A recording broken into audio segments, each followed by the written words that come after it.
Xitoy G'azoga rostdan ham yordam berdimi? So'nggi kunlarda ijtimoiy tarmoqlarda juda ham ommalashib ketgan Xitoy G'azoga yordam berdi kabi videolar juda ham tarqab ketdi. Keling ushbu videoni qanchalik rost ekanini siz bilan faktlar orqali ko'rib chiqamiz. Birinchi videoda Misr ehromlari ustidan uchib ketayotgan samolyotlar G'azoga yordam berdi degan videolar tarqamoqda. Bu hech qanday G'azoga bog'liqlik joyi yo'q.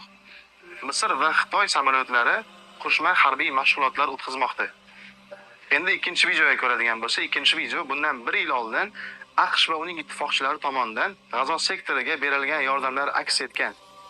Ushbu fake ma'lumot borasida Xitoy rasmiylari ham hali birorta rasmiy xabar bergani yo'q, ma'lumot joylagani yo'q. Hattoki o'zlari ham ta'jubda. Biz Falastinga yordam berdikmi deyshmoqda.